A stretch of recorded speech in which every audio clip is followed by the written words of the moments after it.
With a major selection of the looks your kiddos love starting at just $4 in the Walmart app, a new school year means a stylish new them. Who knew? Find skater skirts and Crocs that say, I'm casual but cool. Sparkly sneakers that say, it's my classroom, you're just learning in it. And preppy polos that say, I'm the teacher's pet, even if they're mommy's menace at home. Find their favorite styles starting at just $4 in the app. The Walmart you thought you knew is now new. I'm always looking for ways to show my cat how much I love her. And with Fancy Feast gems, I can pamper her whenever I want with a savory gravy on top of a gourmet mousse pâté. The pyramid shape makes serving simple, so all I have to do is peel and plate to make mealtime feel extra fancy. And with 2 entrees in every pack, it's easy to turn every day into the extraordinary. Fancy Feast gems. This episode is brought to you by Indeed. When your computer breaks, you don't wait for it to magically start working again. You fix the problem. So why wait to hire the people your company desperately needs? Use Indeed's sponsored jobs to hire top talent fast. And even better, you only pay for results. There's no need to wait. Speed up your hiring with a $75 sponsored job credit at Indeed.com/podcast. Terms and conditions apply. Hey everyone, my name is Andrew Zink, the host of the show you're about to listen to, the unofficial Intergalactic Heretic Prophet podcast. You can listen to this podcast anywhere you get your shows on major and minor streaming platforms. You can reach out to us on Blue Sky or send us an email at the Gmail mentioned in the show notes. And you can also find and join our Discord channel on the Robots Radio Discord server and chat with us directly. If you want to leave us a review on any of your podcasting platforms, we will read it at the mid-break of the show. And with that, just want to thank you for tuning in and hope you enjoy.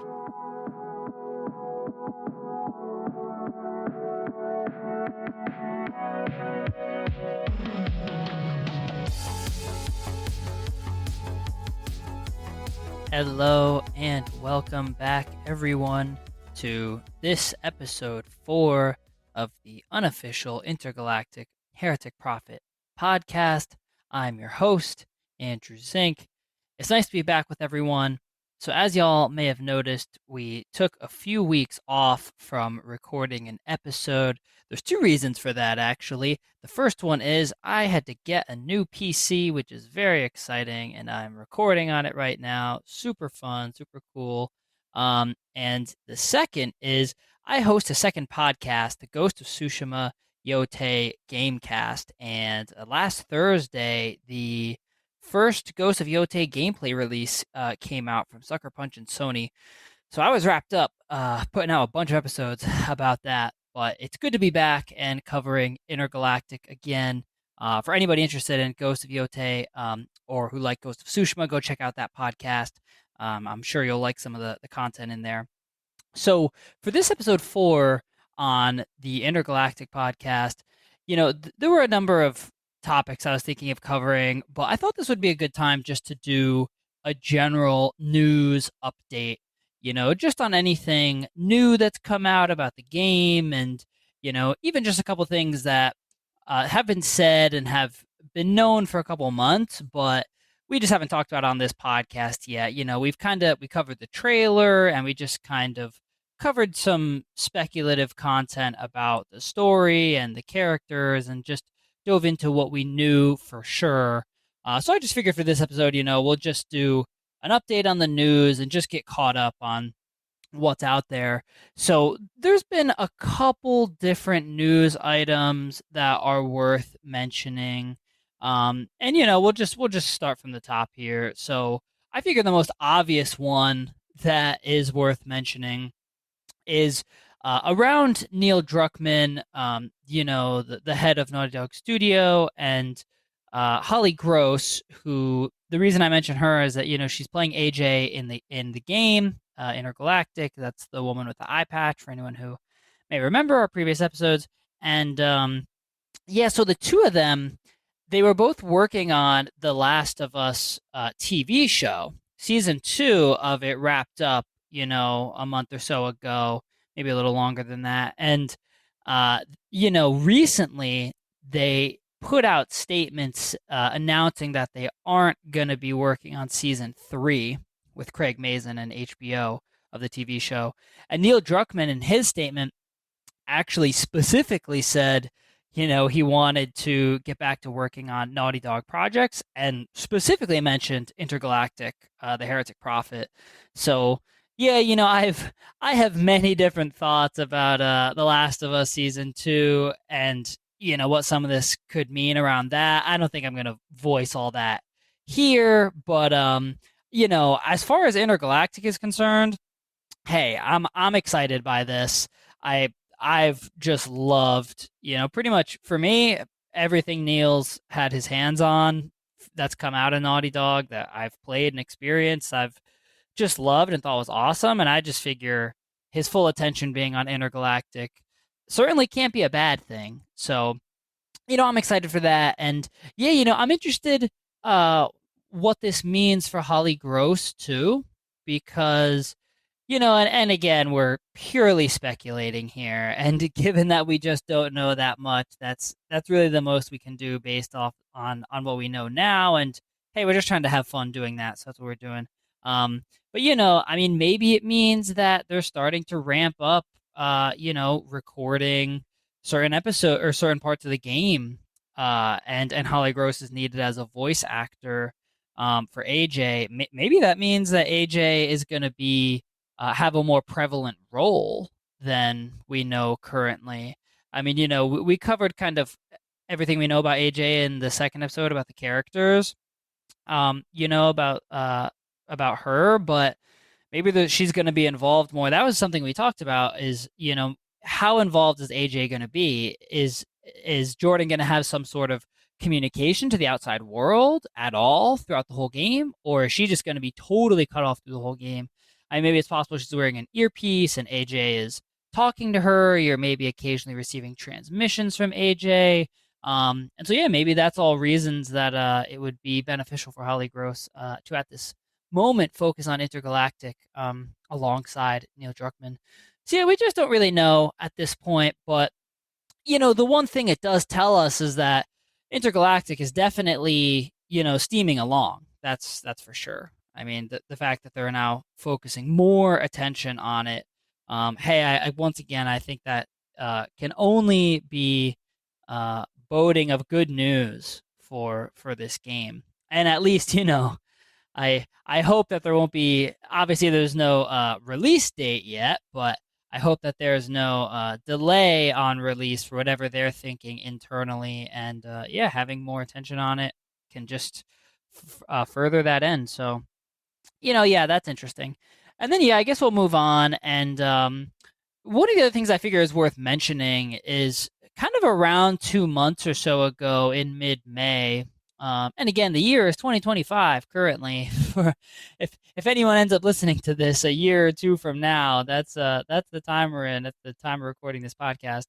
Neil Druckmann said on a podcast called Press X to Continue. Yeah, he said that Naughty Dog has a second game in development currently. So, yeah, I'll just read his quote here from that podcast. He said, "There's another game that's being worked on at Naughty Dog where I'm more of a producer role, and I get to mentor and watch this other team and give feedback and be like the executive in the room," he said.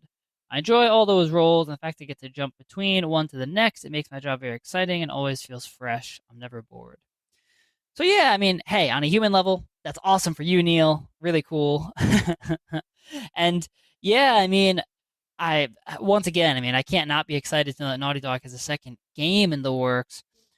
I mean, that is as far as any of us know, that is the first time that's been mentioned, that there's a second game in development. There is no other details on what that second game is or, anything else to go along with it. So, yeah, I mean, there's a couple different potential things that could be, and hey, we'll just run through them here quickly. I mean, obviously, everyone talks about if that could be The Last of Us Part 3.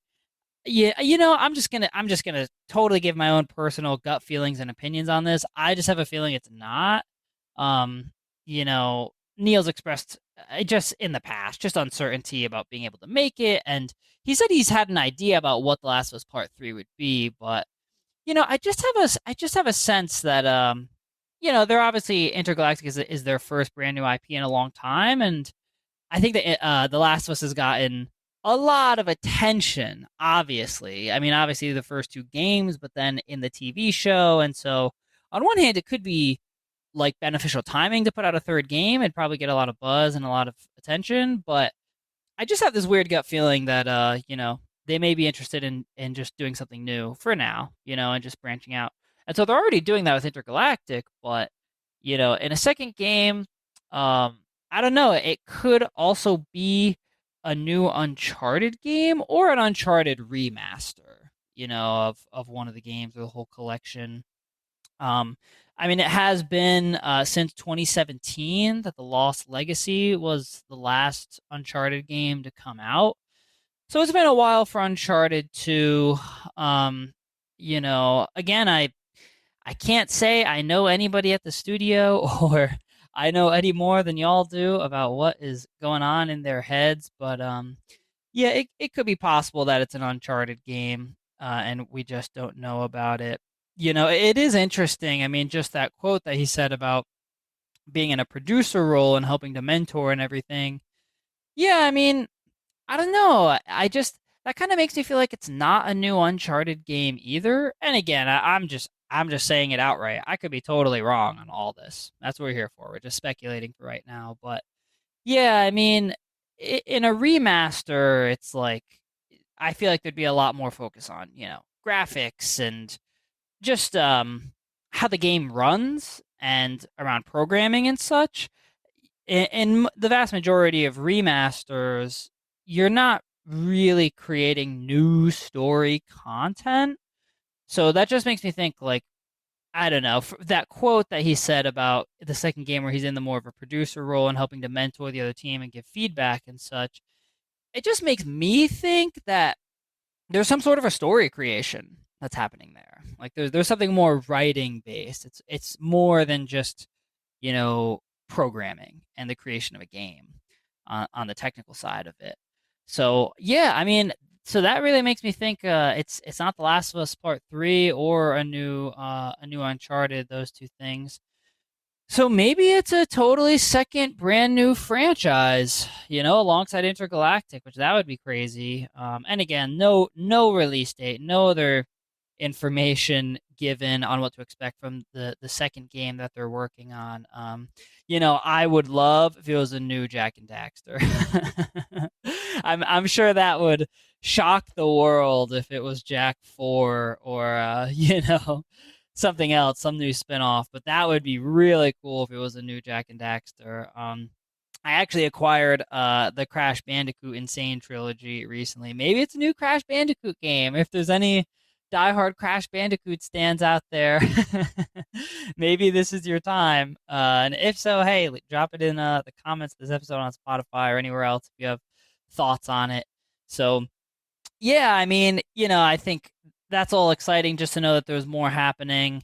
Now, there's one more update.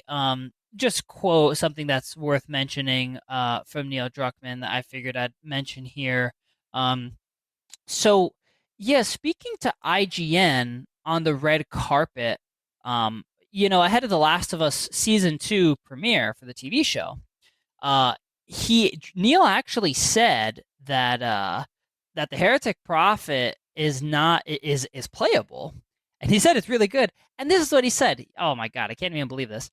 He said, quote, "I will say we are playing it at the office and it's incredible. It's really good. I'm so excited to finally put gameplay out into the world and show people about it because we just showed you the very, very tip on the iceberg. The game goes pretty deep beyond that." Oh my God, they're playing it at their office? Oh man, that's not even fair. Come on. I mean, a part of me wish I didn't even know that, 'Cause I'm just imagining, like, I don't know. Imagine if you like pose as a tourist and you went there and it's like, "Hey, I'm just taking a tour of the office." And then you just like walk into a room and you just see them playing it. I mean, I'd be like, "Dude, come on, can I play?" No, of course not. Don't do that, people. Leave them to their work. But yeah, I mean, so that I don't know. I feel like that kind of tells us something. I mean, it's clearly in a significantly playable state if they just have it out and they're playing it around the office. Um, and yeah, I mean, of course, anybody who's personally involved in a project is gonna talk it up, but I don't know. I just have a feeling that if Neil is saying that it's really good and it's the deepest gameplay ever, I just feel inclined to trust him. I trust Naughty Dog's quality of work. I trust everything they've put out, and obviously, hey, you don't really ever know who people are, but from everything I've seen from Neil and from really so many different people who work on the games, they just seem like quality, all around good and trustworthy people, and so I really trust their word on all that stuff. Um, and it is exciting too because he said in this quote that they're excited to finally put gameplay out into the world and show people. So who knows? I mean, maybe at some point we'll get some gameplay on it. Maybe we'll get some gameplay in December. At the next game convention release, like we got the trailer last year in 2024. That makes sense. You get a trailer, and then 1 year apart, you get some bigger gameplay reveal. So that could be pretty cool. Maybe in the next couple of months, we'll get some announcement on a gameplay reveal. Especially after just watching the Ghost of Yote gameplay reveal. I'm all in on gameplay reveals right now, so that could be really cool. But yeah, so that's really all we got from Neil Druckmann or anybody else in terms of direct, tangible quotes that we know that could be coming about this game.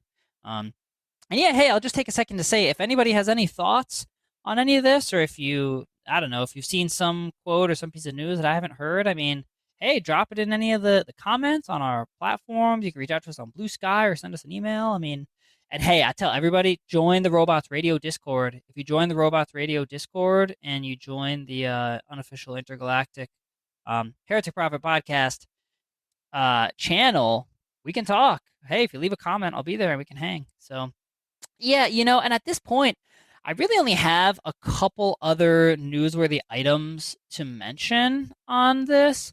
Yeah, the first thing I'm just going to mention are just, and I'm just going to take a second to also talk about the concept of leaks and, gameplay leaks and such on principle. So there's been two leaks on 4chan over the last like 3 months or so. One of them was like 2 or 3 months ago, and another one was recent, actually. And I'm just going to say something about both of them. So the one that's older, that was 2 or 3 months ago.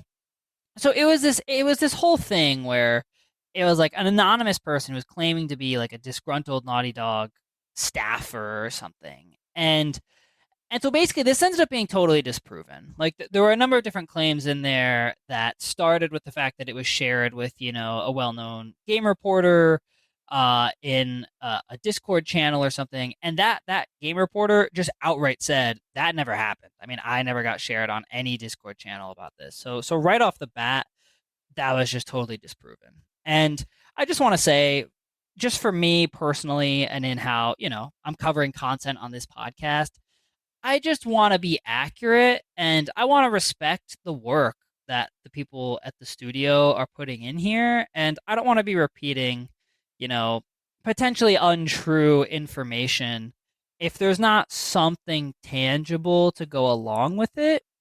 So I'm actually about to get into something in just a couple of minutes that is something a little more tangible. And yeah, I just feel like that's a good example of a contrast of, what we should engage with and what we shouldn't. And obviously to each their own on what they do with that. So yeah, I just didn't feel that particular leak was credible, and for that reason, I'm not really gonna just dive into it here because I just don't want to be repeating anything untrue.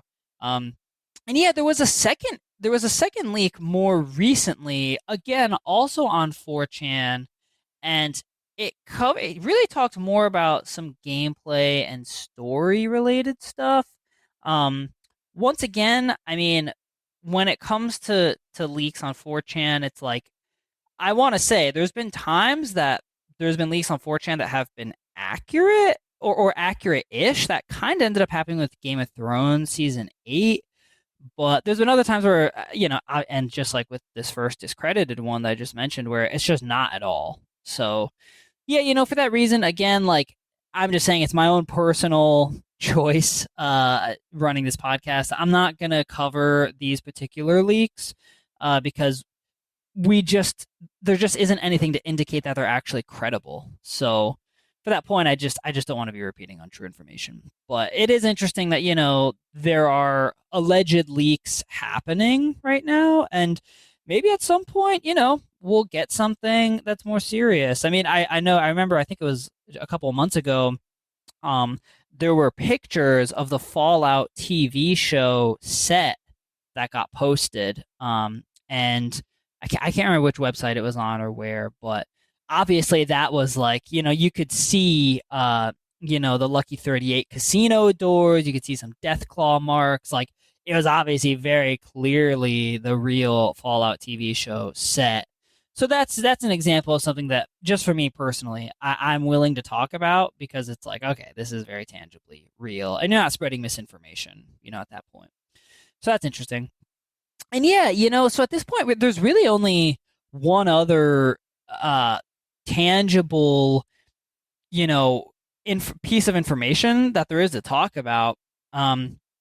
And yeah, and I just want to shout out again just all the video game internet sleuths out there, because I did not find this one personally, but I heard about it on the Intergalactic subreddit, which, hey, I encourage everyone to join that if you're interested in the game.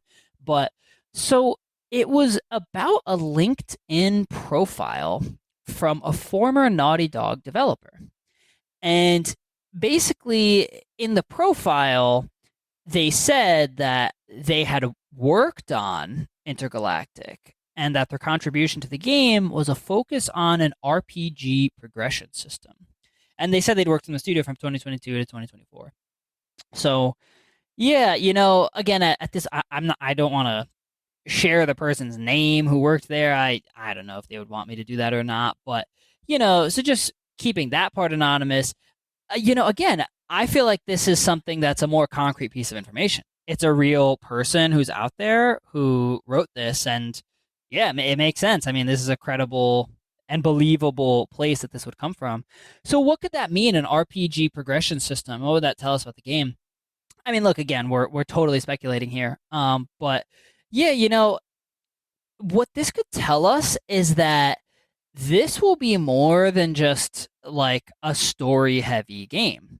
And an RPG progression system could mean a lot of different things in different games. But, just to run through some of what that could mean, right? It could mean building your character in a way that you're choosing. And that's the thing. If you compare that to The Last of Us, or just some of other of Naughty Dog's games, you haven't been able to do that. Like, you play as Joel and Ellie and Abby, and like you get the weapons that they give you, and you choose to use them how they give you, but you don't really have choices in the story. And so it's like, it's not an RPG. So an RPG progression system implies that there's some sort of building, creation of a character, and that could be, upgrading abilities or unlocking new skills. And that could, for all we know, that could mean there's like skill trees, like there was in Skyrim, or, like there are in other games like Fallout, where you can pick perks, and you have your special stats. So all of this, again, even just speculating here, I find this all very exciting.